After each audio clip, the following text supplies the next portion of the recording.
Miramar Police Department. Okay. How you doing, ma'am? I'm waiting for my sister to go over there. What happened? What happened? I just here to speak to you over here for a second. Oh, Lord. Right now there's an investigation, and I guess it's your daughter. Yeah, that's my Your daughter. daughter, her name came up. So we have to keep everybody out of Martin. Police arrived at the home of 17-year-old Christie Parisien, where her mother was informed that Christie had become involved in a strange and violent incident. About an hour earlier, officers had discovered the body of an 18-year-old boy named Dwight Grant near a nearby apartment complex, brutally stabbed to death. Oh my God. Can you guys go back inside for me? Can you go back inside, please? Don't. Just do as I ask, please. Passengers have been taken into custody in the murder of 18-year-old Dwight DJ Grant. After a body was found there, Local 10's Andrew Perez is live with for this 18-year-old from Miramar High School, and instead, officers found a body. As new clues surfaced and the investigation continued, police uncovered a hidden conflict between Dwight and 3 of his classmates from Miramar High School.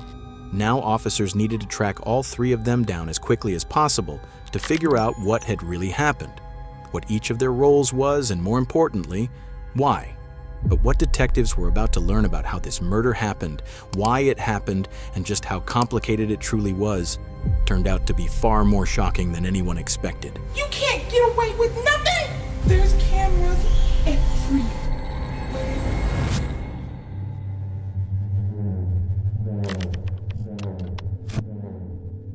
Everything started on a Sunday evening. On October 17th in Broward County, Florida, a nurse named Malene Emile noticed something was very wrong. Her 18-year-old son, Dwight Grant, who most of his friends called DJ, hadn't come home that day. DJ wasn't the kind of kid who disappeared without saying anything. He was responsible, focused on school, and always kept his family informed. His sudden silence was completely out of character. This was the beginning of a terrifying mystery for his family. No matter how hard they tried, no one could get in touch with DJ. He wasn't answering calls, he wasn't with any of his friends, and no one had seen him. By Monday morning, the worry exploded. DJ didn't show up to any of his classes, something that never happened. His teachers noticed immediately, his friends noticed, and his family knew something was seriously wrong. His family and friends checked every place he might have gone, called every person he might have been with, drove through neighborhoods, handed out flyers. Nothing. Police even went to the high school hoping someone there might know where he'd gone. Officers spoke to students one by one. At this point, even the smallest detail could be the clue they needed. Anxiety and depression, so like he would check. He has anxiety? No, I have Okay, anxiety. so he would check on you. Yeah. Do you know the girl that he's talking to or trying to talk to? No, No, does he have a girlfriend? not to my knowledge, no. No? Okay. Right. All right. So you haven't seen him? What's up, man? No, everything good? Okay. Okay, so you haven't spoken to him since, is this his behavior? Like, does he do it? He's a good kid? He's a good kid. He doesn't drink. He doesn't smoke. He goes out. He has a plan. He goes out with his friends. He calls literally all of us all the time to let us know, like, what's up, how you are. Okay, all right. To everyone who knew him, DJ was quiet, calm, and spent most of his free time gaming. He wasn't the type to get into fights, he didn't cause trouble, and he had zero history of reckless behavior. Nothing in his past suggested he'd ever disappear or end up involved in something dangerous. The search for DJ continued through Tuesday of that same week. Then, around 2 p.m., while officers were canvassing the area near Sherman Circle North, a quiet neighborhood in Miramar before all this, they made the worst discovery imaginable. Hidden in the bushes beside an apartment building, police found the body of a young man. Oh my God.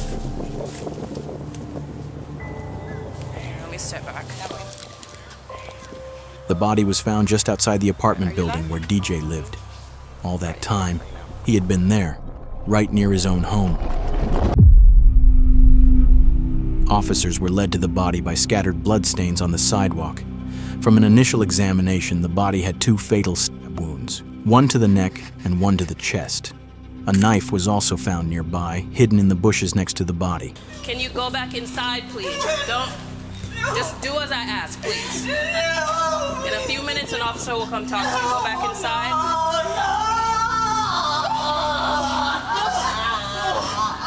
Listen, I can't answer anything right now. I just need you to go inside the apartment and stay there till I can get somebody to come and speak to you, please.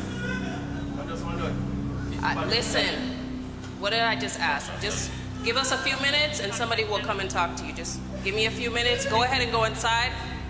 After speaking with DJ's family and asking them to remain patient, officers immediately blocked off the area surrounding the body and began processing the scene for evidence. 4 officers were on scene working to secure the area, search for evidence, and confirm the identity of the victim as quickly as possible. Aquí abajo. Sí. Ahí abajo del stairwell que está ahí había mucha sangre, inclusive probablemente están tratando de limpiarlo. Hay una cámara aquí, hay 2 cámaras aquí, y hay una cámara en esa esquina donde lo tiraron. Sunday. On Sunday, he went missing Sunday. Miramar is a quiet, close-knit community where news spreads fast. So when word got out about the brutal discovery of an 18-year-old's body, tips started pouring in almost immediately. Several people came to police headquarters, hoping the information they had might help. Among them was a woman who walked into the lobby holding her teenage niece's phone. She wanted to tell police about a private group chat that had caught her attention. At the time, officers had no idea that this small piece of information would end up being the key to solving the entire case. Can you just give me a brief rundown? I'm so sorry. I know I've seen on the news that they found a body over by Sherman Circle, and they keep showing the picture of the kid that goes to Miramar High, saying they can't guarantee that it's him, basically, blah, blah, blah. Okay. But on my niece's phone, all the texts are coming through with that they're her friends. There's people from school there, and they know it's him. I just came here because my niece was telling me that she had got these texts from this girl yesterday from the modeling, and she said it was the most traumatizing day of her life when she seen him yesterday, which would have been Sunday. Yeah. So in my mind, 1 and 1, I'm not saying she did anything, but I'm not saying I can't come here and not show you either, because she keeps saying tells everybody in how many people she's killed and she's in the gang. I mean, and it could be just to be, was cool or to be tough. But you never know. It's like, and the same thing, I don't want the text messages here. I don't want them to show my niece's. I don't want her. Like her to associate with. Okay. By the next day, Wednesday, the victim's identity was finally confirmed. The body belonged to DJ Grant, the Miramar High School student who had been reported missing. And Nicole, there are still so many more questions than answers at this hour. Our officers came out here because they were helping the search for this 18-year-old from Miramar High School, and instead, officers found a body in the bushes. Now, police had to start putting the broken pieces of the puzzle together.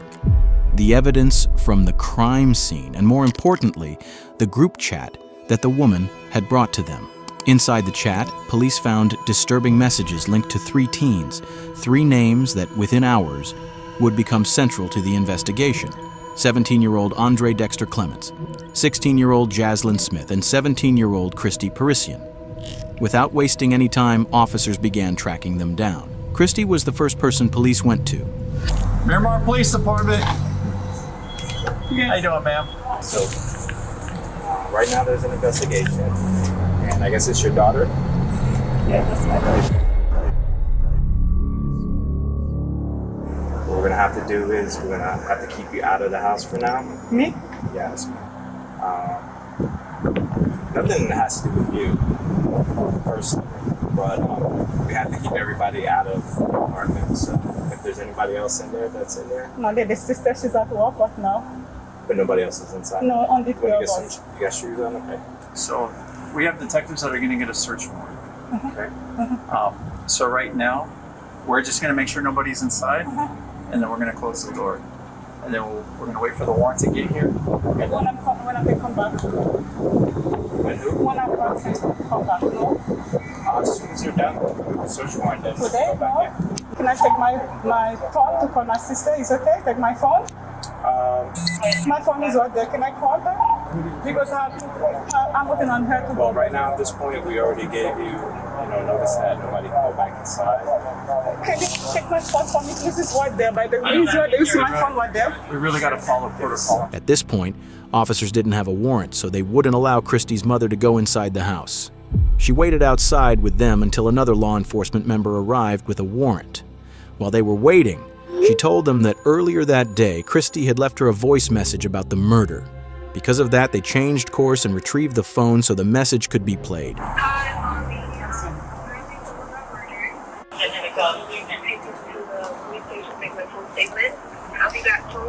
and I will have my phone so they can find phone.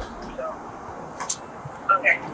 By now, the police had already spoken with Christie at the station. Her mother wasn't able to provide any additional information. The officers informed her that no one from the family was allowed to leave. So are you going to be around here? Are you sticking around here? Or are you leaving? Leaving where? You're not going anywhere, right? No, I was going to the police station. No, I mean right now. I'm waiting for my sister to go to the police station because my sister drives. The next person on the list was Jaslyn Smith. The officers tracked her down and managed to find her around 11 p.m. that same night. Outside her family's apartment, they spoke with her while her mother was present. Jaslyn, did you hurt this person? No, I didn't. Because I didn't hit him or anything. I was just told to push him and make sure he stayed in the corner. I don't know exactly what happened. You're telling me that you were told to do something? I don't know what you did. I don't know what you didn't do. She said that she was told to keep him in a corner. Andre. Okay.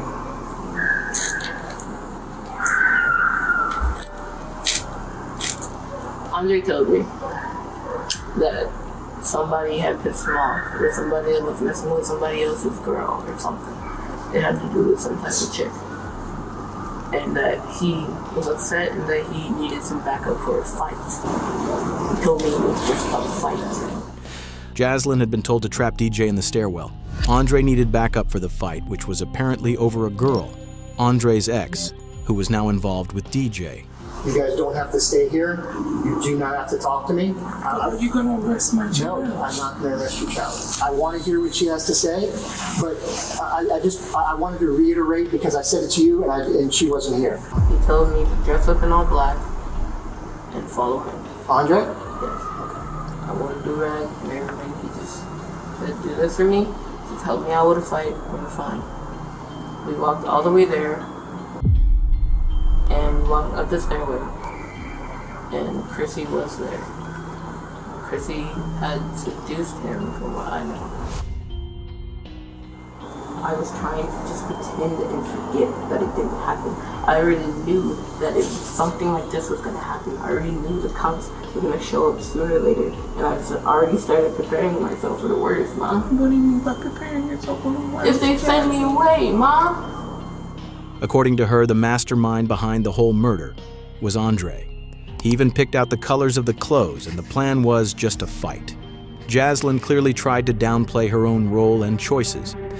But over the next half hour, the officers, and even her mother, would unintentionally learn the truth from her words, shocking them to their core.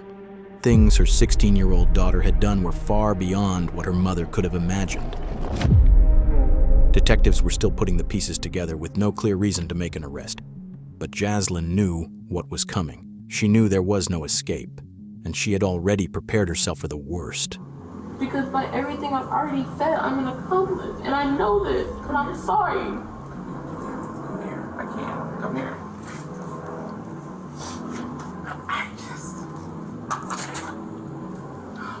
The female officer at the scene can be seen briefly laughing when Smith lets out a sigh. But there's nothing funny about what's happening. A teenager has been killed, and Jaslyn has just admitted her role in what happened. She's now given police a motive. Andre had found himself in the middle of a high school love triangle between DJ and his ex-girlfriend. That's when the dark thoughts started, and the plan began to take shape. A plan that would need help. Before Sunday, before any of this began, Andre had reached out to her. He told her about the planned fight and the help he needed. Now sitting in a police car beside her mother, the officer asks Jaslyn to walk them through everything, step by step, starting from that moment. So I'd like for you to kind of tell me, step by step, on how everything occurred, you know? Before Sunday, before he came over. Who's here? Andre. Andre's from school also? Yes. Before he ever came over, he told me Friday, I believe it was Friday, that he had a situation that he needed to deal with, and he was wondering if I could help him out with a fight. Me knowing that I used to fight in elementary and used to be a bad kid-ish outside of school, I'd agreed because he's a good friend of mine and like it's just a fight. He had said he was going to be coming over at around 6. Okay. He came over at least 6:45, close to 7 o'clock. Okay. And he had proceeded to tell me the whole scenario of, we're gonna get dressed in all black. You're gonna wear clothes that you don't care about. You're gonna wear gloves, you're gonna wear do-rag. I know the whole layout of the building. Andre already knew that Jaslyn had a reputation for fighting when she was younger. That was exactly why he chose her. He even picked out what Jaslyn should wear, telling her to wear gloves and protect her hair. Jaslyn's account helps clarify the days leading up to the murder, but one thing stands out. She repeatedly tries to downplay her role, presenting herself as someone who was merely influenced rather than involved. A claim that within minutes would be completely undermined by a small slip she made. We had gotten dressed, we had prepared. My mom had gotten home. We had told her that we were going to go on a walk. He was explaining to me that the person that me and him were going to fight with, that Chrissy was going to seduce, had messed with a girl that he knew and had, essentially from what I know. And on the way there, he's telling me exactly where we're going to walk, exactly how we're going to walk, exactly what we're going to do, and we're going to wait for a signal. And I was like, okay, it's just a fight. But immediately when we got in there, we had walked over to where the stairwell was, while even telling me to move this way to avoid a camera and to avoid things. So we had walked up the stairs while Chrissy stayed downstairs and made a call. Me and him were upstairs. He's just talking to me. We're relaxed, we're chill. And then he got a signal from Chrissy to walk downstairs. And he had a weapon with him. He told me to hold the weapon. We had gloves on at this time still. We had walked down the stairs. He had approached the boy, and Chrissy had moved back and walked down the stairs for him. Did you know this boy or no? Okay. When the boy tried to make a run for it after Andre approached him and was like, yeah, we have a problem. He has me standing behind. Chrissy looked at me and he made a run for it, and I'm like, okay, weapons just for intimidation, I'll put this down. I ran and I helped Andre to tackle him and put him onto the ground. Jaslyn uses the word weapon. Even though she's detailed and specific in almost every other part of her story, she keeps this part vague. We already know DJ was found with 2 stab wounds, so whatever the weapon was, it clearly wasn't a gun. What that weapon actually was, and why Jaslyn avoided naming it, becomes clear later in the interview. And it's something that will shock you. Andre asked for the weapon after explaining to him that he was going to kill the other boy. He had asked for the weapon, and I just handed it to him because I was like, I don't know about this, but I'm like, okay, maybe you're joking, because me and Andre are playful. We like to mess around, and we do like play fight, and we're just very like sibling type relationship. But this time, nothing felt like a joke. The weapon he used, the level of planning involved, his behavior, and the sheer intensity of the violence he unleashed all point to the same conclusion. This was a planned killing, not a spontaneous act. He proceeded to take out a small weapon and attempt to stab. And he was failing, and I was just like, okay, I didn't see it because I'm holding his legs. So I'm in a position where I'm holding both of his legs and I'm wrapped around his under torso, and I just feel poking right here. Jaslyn claims she didn't know Andre's full plan, but she did admit that she helped, holding DJ down even after the stabbing began. As disturbing as that is, Jaslyn never stopped or showed regret during the attack, not when DJ was begging for help, not even as he was slipping in and out of consciousness after being stabbed. And then he had another smaller weapon, and he took that out, and he stabbed him right here.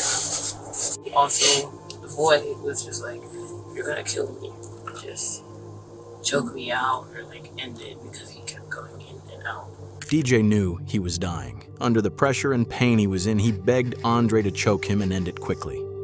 Andre ignored him and stabbed him again. After that, DJ went unresponsive, he stopped struggling and tragically died at the scene. In Jaslyn's version of events, she says she was told to do what she was assigned without asking questions. As the confrontation escalated, she says she didn't fight back because she was terrified of what might happen. Throughout her account, she places nearly all the blame on Andre. That explanation mostly holds up until Jaslyn slips up. In the middle of her story, she mentions a detail that seriously undermines her claim that she didn't know this was a murder plan and instead places her right at the center of it. Prior to this, he had told me that this was the first person he had ever killed.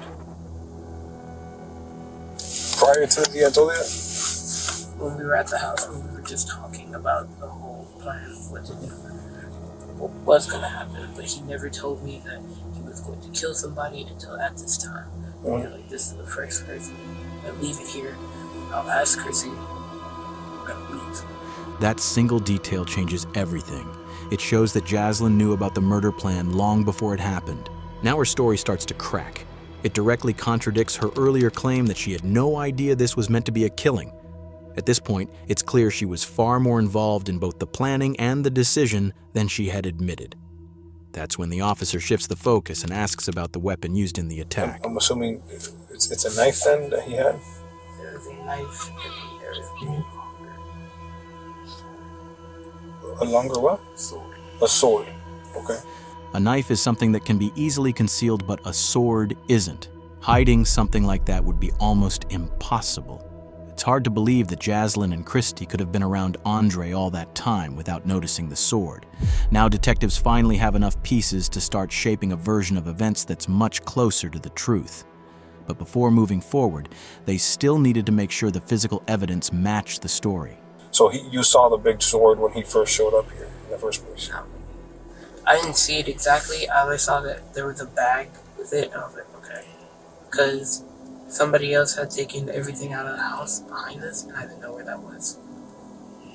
And I believe it was either in like a jacket with him, or with Chrissy in an extra jacket or in a bag with them.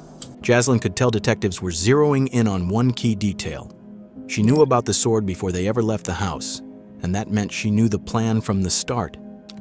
She tried to distance herself from it, saying that when they left, Andre grabbed a small knife and a larger sword, but she claimed she didn't actually see the sword at first and assumed it was already in the bag. Detectives weren't convinced. By now, there were too many gaps in her story. The teens believed they had pulled off the perfect crime. They killed someone in broad daylight in a tucked-away stairwell inside a busy apartment complex, avoided security cameras, and left no direct eyewitnesses. If the group chat messages hadn't surfaced later, they might have gotten away with it. But everything started to fall apart after the attack. They dragged DJ's body into the bushes, packed the weapons and supplies into a bag, and returned to Jaslyn's complex. There, they made a serious mistake. In an open, grassy area, clearly visible from nearby apartments, they started a fire and burned the bloody clothes using gasoline. As they sat there, shaken, but still hoping they were in the clear, a security guard spotted them. In that moment, the cover-up ended, and he wasn't the only one watching. Another resident had seen them too and later told police exactly what she saw. The two girls, they were just standing there, but they weren't moving much. The chubby girl, she was just like moving back and forth, like standing in the same spot but moving a little bit. And then the guy was moving around the fire, just throwing more gasoline. I didn't see their face, but I saw their body shape. And seeing them on the photos, you could picture them, especially the chubby girl. You could feel the traumatization from them, and you could feel like they were scared, but you could also feel like they had that energy of the way of thinking like he deserved it. Like you could notice that. Security camera footage from the apartment complex backed up much of Jaslyn's story.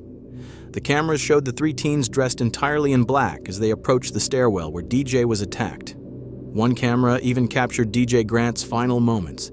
Another showed the teens dragging his body toward the bushes exactly as described. But as detectives reviewed everything more closely, cracks began to appear. Parts of Jaslyn's version didn't fully line up. Police seized the teens' phones and went through their messages. It didn't take long to find something that directly contradicted Jaslyn's claim that this was only meant to be a fight. One message revealed the true mindset behind the plan. Dwight DJ Grant was killed back in October, and for months now, the 3 teens that are accused in his case have been kept in jail. All the evidence was clear. Within days, police moved in on all 3 suspects. Jaslyn Smith, Christie Parisien, and Andre Clements were all arrested. Each of them was charged as an adult. All 3 were charged with tampering with evidence and conspiracy to commit murder. Christie and Jaslyn were each charged with second-degree murder. Both eventually pleaded guilty and were sentenced to 25 years in prison, followed by an additional 10 years of probation. Andre Clements, who was 17 at the time, was considered the mastermind behind the crime and the one who delivered the fatal sword strike that killed DJ. He faced the most serious charge, first-degree premeditated murder. On February 18, 2025, Andre Clements, now 20 years old, also pleaded guilty. He was sentenced to 40 years in prison, followed by lifetime probation. A caring, loyal, honest person would be there for you in a second and a heartbeat.